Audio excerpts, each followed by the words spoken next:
morning. Good morning. Sorry for that slight delay. He can't see.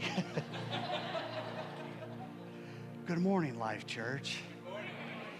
Wow, what you guys you look wonderful. Who does not know me? Can you just raise your hand? Anybody? Well, where have you been? I've been around here for almost as long as him. I like that. What was I talking about? Him? And it's a great honor and a joy to be here. And I'm so grateful that the world is opening back up. And that may not seem like a big deal to you, but when that's what you do, and we had to pivot, and I'll tell you a little how we pivoted, but, just not go. It's just been difficult. I don't have any other way to explain that. It's been very difficult. Delta Airlines missed me, and I missed my status with them. But this year's really, really been different. Already I've been to Cuba. I've been to Mexico twice. I've been to Costa Rica, Nicaragua. And actually, I hope you don't offended by this, but you're kind of like the middle of an Oreo cookie today. I just got home from Mexico Monday night. I was there 12 days. And I'm going to go home today. And Wednesday morning, I'm going to fly around the world to Asia and be in India for the first time in almost 3 years. I'll be in India for 15 days, and then I'll get back, and a week after that, I'm going to John's and Britt's to get them straightened out. They only asked me to come for 1 day, and I said, what I need to do to you guys is going to take a lot longer. And then after John and Britt's, I'll drive home, and then a week after that, I'll be in Brazil, and 2 weeks after that, I'm going back to India, Indonesia, and Singapore, and after that, I'll be back in Cuba again. And then after that, I'll be back in Mexico for the third time this year. And in December, I'm home. And don't call me. If you die, you call Pastor. Don't call me. And, I'm happy about that. It sounds like a lot.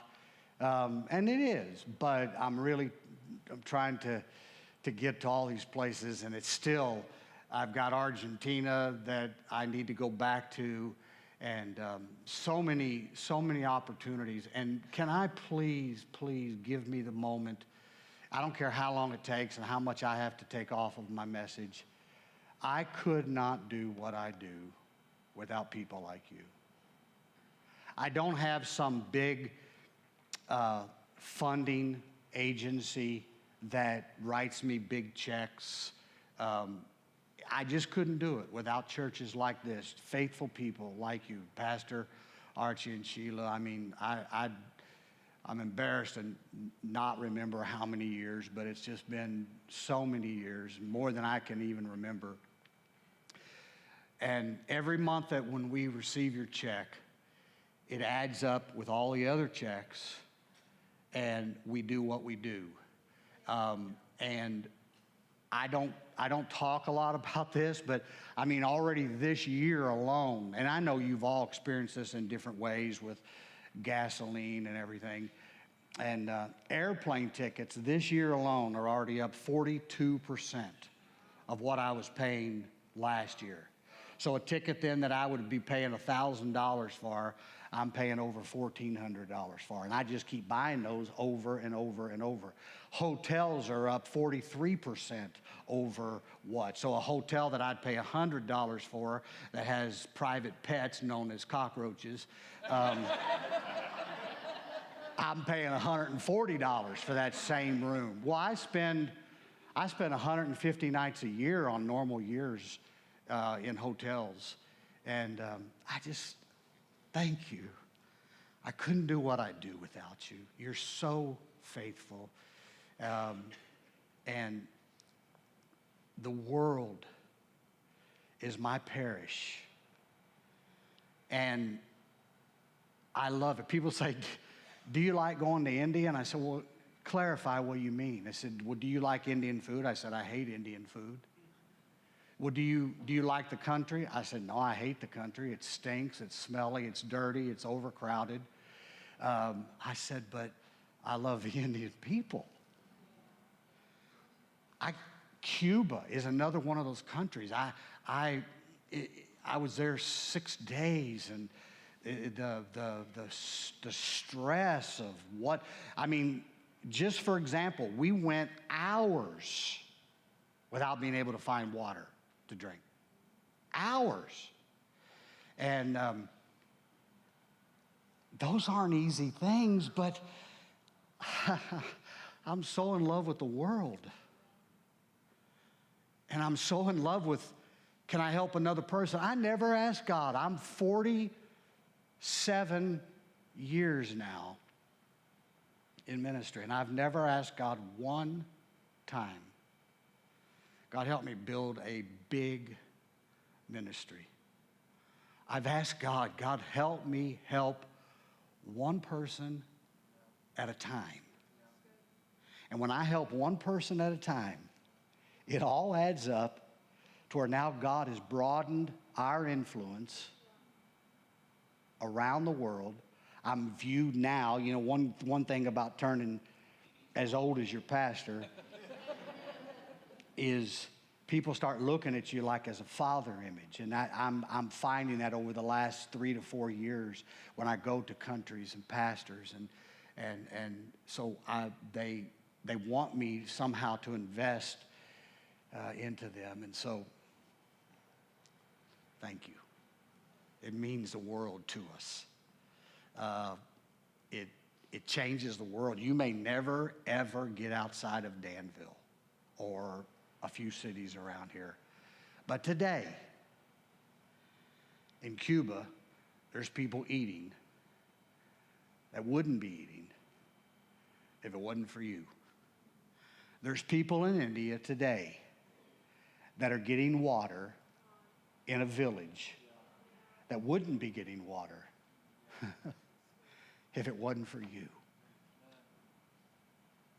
That makes God smile. It really does. And even though we have not been in India in almost 3 years, we've continued sending money to dig wells. And when I go there next week, in 3 days' time, Indians are very ceremonial. So we go every well. We're approaching 140 wells. Yeah, it's remarkable. And when somebody says, well, how much money did you have prior to doing that?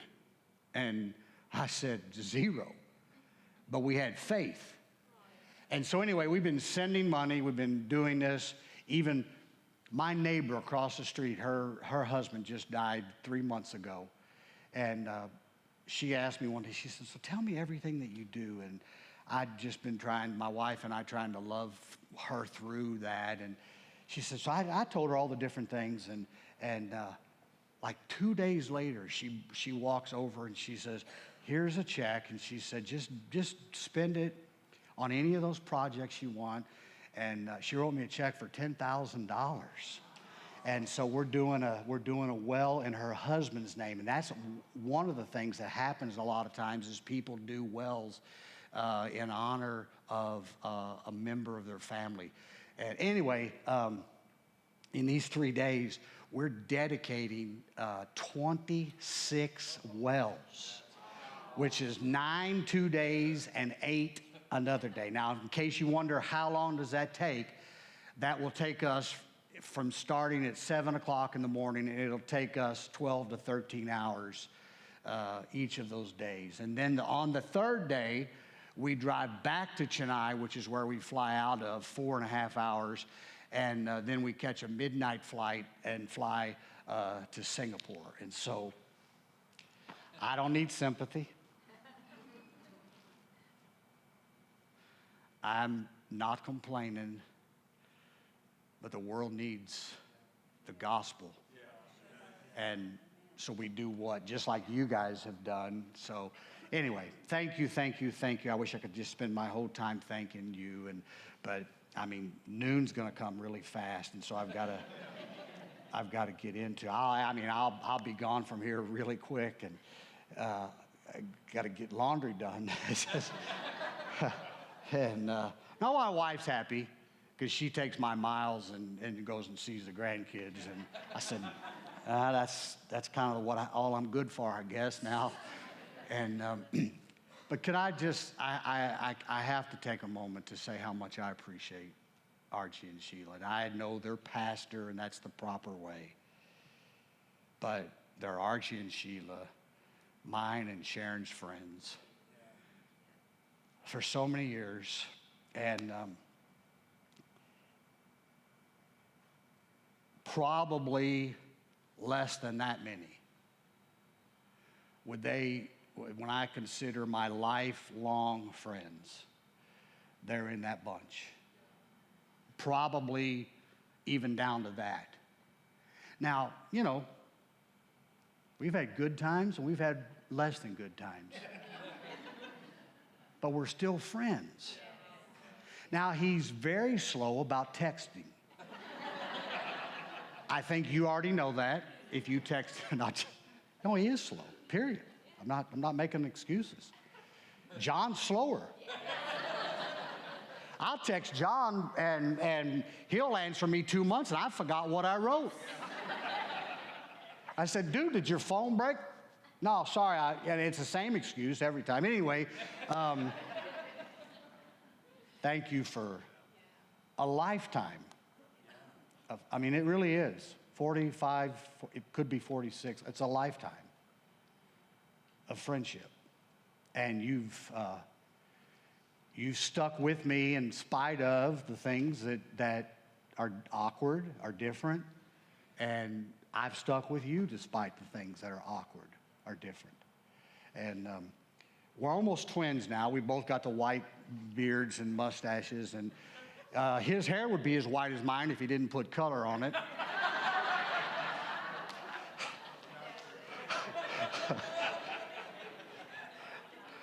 I won't even be here 10 minutes after the service. He'll have an usher walk me out the moment I'm done. But hey, let me take some time here just to share. Come on. Yeah, well, if you want to hand your check to me privately, because he's probably going to cut it in half. I want to talk about God's purpose in your life. Basically, God's purpose over our preference and how a person can change the world. Let me just tell you about the story other than reading, but it's about, we all know the story. We learned it in kids' church and all up through our adult life, but it's about Jonah, when God spoke to Jonah. He said, I want you to go to Nineveh. And he said, I want you to preach to the people. They're full of sin, and there's got to be a change. And the purpose of God was, in my opinion, one of the most clear directions that God gave anybody to go.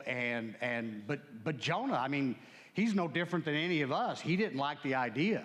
It was going to be awkward for him, I'm sure. It was not going to be a popular message, a popular trip. And so what did Jonah do? Jonah, as the Bible describes it, he fled or he ran away from that calling or from that purpose. And he went to another city. When he got to that city, he bought a ticket on a boat. Not sure exactly where the boat was going, but he got on the boat and went down to the bottom. But God wasn't done with his purpose.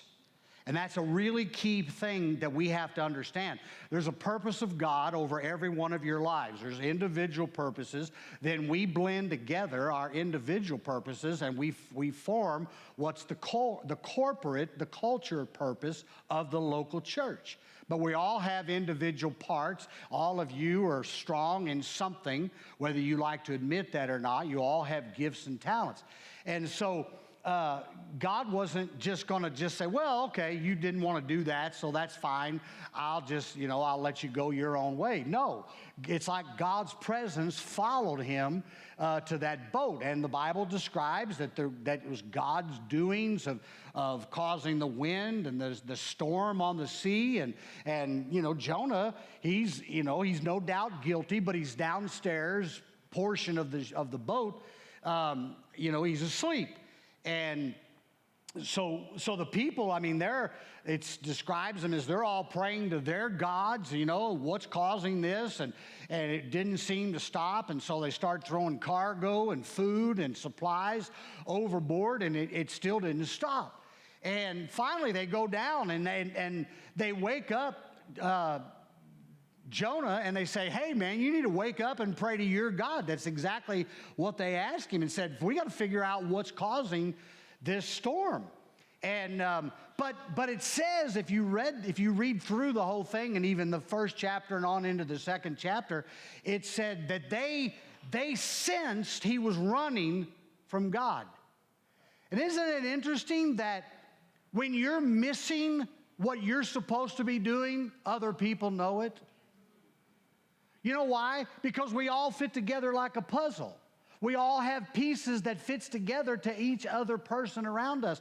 And so even though that he didn't necessarily proclaim what his issue was in the beginning, they saw, hey, there's something wrong. Well, finally the storm never stops, and they drew lots, and anyway, they decided to throw Jonah overboard. But before they did, they prayed, God, don't hold this guy's death to our account, but we got to do something. So they throw Jonah overboard. Isn't it interesting? God still did not give up on the purpose God put in Jonah's direction. He still didn't get. Can I tell you today, I don't know how long you've been in this church, how long you've been in your walk with God, how long you perhaps have not followed God's purpose. Can I declare to you, June the 26th, 2022, God has not given up on what he has for your life. And so God prepares this big fish. I don't know if it was a whale. Somebody said it was a whale of a fish. But anyway, God prepares this big fish, swallows Jonah up, and he's sliming, moving, swaying. I don't know what you do inside a fish. I don't want to know.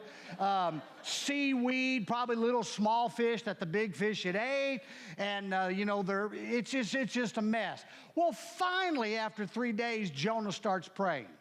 Now, I don't know about you here. It would not have taken me 3 days. It just wouldn't have. Maybe 3 seconds, maybe 3 minutes. At the longest, I'm going to say, this is not good. There's a better way. God, I'm sorry. Get this fish to puke me out. I don't know, but I'm sorry. Well, anyway, it took 3 days for Jonah to come to his senses. He vowed he would go follow God. And so God causes the fish to spit him up, as they call it. I like to say puke. It sounds more dramatic.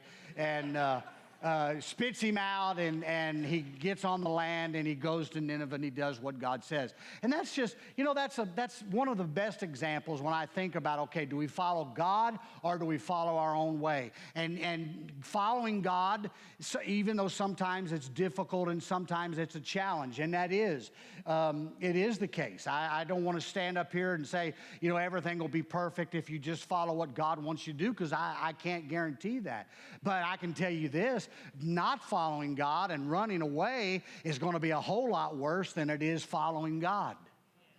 And so anyway, Jonah goes and he doesn't. So my challenge to you this morning and the time that we have together is, are you just following the purpose of God in your life? That's all I'm trying to do. That's what the pastors are trying to do. And I know there's a lot of you in here, but maybe some of you are sitting here today and you're absolutely miserable. And it's not because you've got some sin or, that you've done something that's wrong and you know it's wrong, but you're absolutely miserable because you're not doing what God's called you to do. And I don't know what that is. I do think sometimes we make it very, very difficult, and it's not that difficult.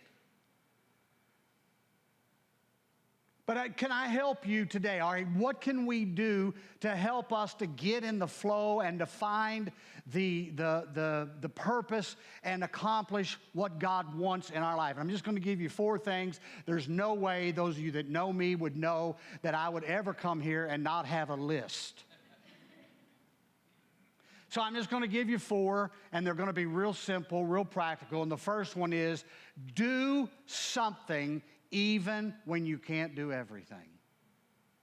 The culture teaches us big is better, and unless you're doing something big, you're not doing anything unless you're really, going all out and accomplishing these things that you're really, you're not really. And I'm sorry, if you're playing baseball, you'd rather play in front of 70,000 than 700. I get that. But everything is not big. Everything is not huge. Everything is not the highlight of somebody's life. But all that I've tried to do over the years in my life is just keep doing something. And if I keep doing something, the somethings add up to more than what I'm doing at that moment, and they just keep accumulating. And so I challenge you today, just do something. When you can't do everything, you can still do something.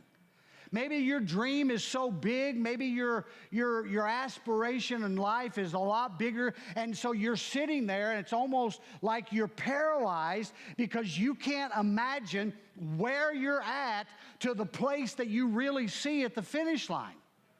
And so it's difficult to imagine, okay, well, if I did try to ever get there, I don't know how to get there because the chasm between where I am and where I want to be is too big. And the simple explanation of that is just start taking a little step and do something when you can't do everything. No, I cannot. I would love today. This is the honest truth. I would love today more than ever because of my schedule. I'd love to get in my car, close my eyes, open my eyes, and be in St. Louis. But the fact is, I have to drive in through the Illinois construction zone when no state in the United States is working on their highways. Illinois is. Period. And I would love to avoid that. I would love to avoid the semi-trucks today that fly by me at 80, and I know they're not going to be able to stop if they have to. And then I would love to be able to avoid Illinois' finest, who sit on the side of the road and try to make sure I am going none of your business speed. But I can't. I've got to drive mile by mile, tire by tire turn, and I'll get home today around 3:15, depends on how many times I got to stop and so on. I'm not, and so can I just, don't get frustrated because what you see is so much bigger than what you are and where you are. Just say, hey, pastor and the other leaders in this church, I know this may not seem big. It may seem insignificant, but it's a start for me. It's something. Even though I cannot do everything, let me do something. And just get started. It'll make a big difference. The second thing that I think is vital into finding that purpose and finding that place is you can't let the opinions of others stop you. Look at me. I don't understand why everybody in the world don't like me, but they don't. And the more I try to get them to like me, those people, the less they do. And If you ever ask for money to do something around the world, they hate you, and that's, you stop asking for money and stop talking about this and that. But you know what? I refuse to allow myself to sit still because somebody has an opinion. And thank God, I've just made up my mind. I'm not going to, but today there's more ways for people to get their opinion to you than there ever was. And they sit on their couch, behind their phone, on Instagram, on Twitter, on Snapchat, TikTok, Ding Dong, whatever the social medias are of the day, and they'll say things, and I really think you got to have a better life than what you just said about it. But you can't do that. And somebody's not going to like what you do. Somebody's not going to like your idea. Somebody's not going to like it that you're going here, you're going there, you're doing this. And you know what? If I'm not saying that we need to be rebels and we need to have no accountability. I am very, very accountable to people. But I cannot sit around and worry, you didn't like something, you didn't like something, you didn't like something. If I do, I will do nothing. And I cannot not do nothing.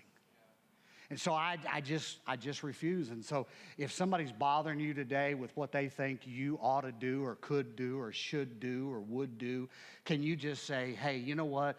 I respect you. I respect your opinion, but that's not the opinion of what I believe God wants me to do. And the closest confidants that I've surrounded myself with, we're going to follow God. So do something when you can't do everything. Don't worry and allow people's opinions to destroy the purpose. The third thing is you got to live like time's running out. Now, I know at 65 now, I'm a lot closer to that side than I am that side. Now, some of you, I'm a fossil, but I don't know how long I have left. I honestly don't.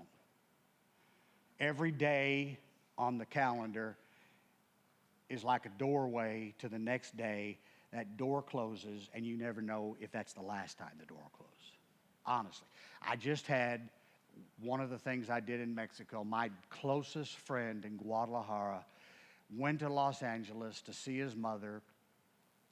He wasn't feeling well. The day he arrived, he went to the urgent care. They sent him directly to the hospital, and 5 days after he went to Los Angeles, he died. He had a massive tumor blocking his kidney, had cancer throughout his entire body, had no clue, and a great man, a great influence, a pastor of pastors that's opened up so much of Mexico to me. And he never knew. Now, he was the kind of guy that always worked like time was running out. He really did. He asked me one time, and he was dead serious. He said, Steve, would you move to Guadalajara? He said, you can still do all the other trips you want. He said, I'll take you from north to south to east to west of Mexico, and we'll reach this country. But time's running out. And I don't mean that, like the, shout from the mountaintop and, fry or fly, turn or burn. That's not what I'm trying to get across, but there's got to be an urgency about it. Your neighbors, your co-workers, the lady checking out for you. There's got to be an urgency. This world is not going to stay the way it is forever. And work like time's running out. There's got, I'll get to that in 5 years. I'll get to that in 6 years. Well, no, time's running out. It really is.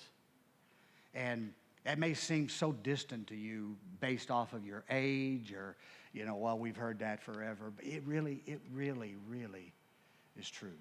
So time's running out. And then the final thing, and this, I wish I had an hour just to spend on this, but it's another example in the Old Testament. It's when God spoke to Noah, and he told Noah to build a boat.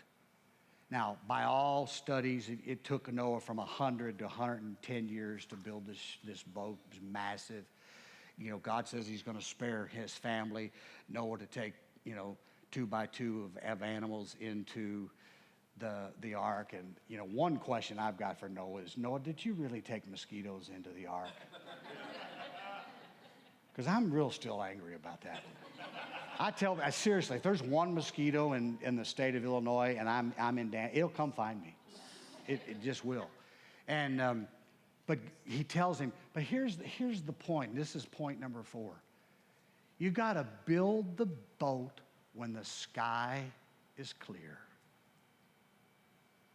There weren't any clouds in the sky when God spoke to Noah. There weren't any storm warnings. There were no blaring messages, you know, severe storm your area for the next 100 years. There was none of that. But God gave a clear message and a clear purpose to Noah. Build me a boat. It was just as clear as it was to Jonah. Go to Nineveh. And Noah had to make up his mind. And it's a statement that we refer to often. It's just, I'm saying it a little bit different, and that's what faith is. That's what faith is. We believe God when we don't see the evidence, when we don't see the clouds, when we don't see the rain. And God just says, build me a boat. Can you imagine all of the criticism and the stuff that Noah had to deal with as a result of that one purpose? And then to think, okay, well, maybe they criticize you for a week, but to think he did that for 100 to 110 years. It's unfathomable. It'd be like somebody criticizing me every day of my life for what I'm doing from day one till now, and that still wouldn't be up there. Can I challenge you as I close today? Build your boat when the sky is clear. Yep. Dream. Imagine. See the future. Dream the plans that God's got for you. I'm asking you today, if you're not doing it, and if you are, to continue and challenge you to go and follow God's purpose over your own preference. It always works out the best.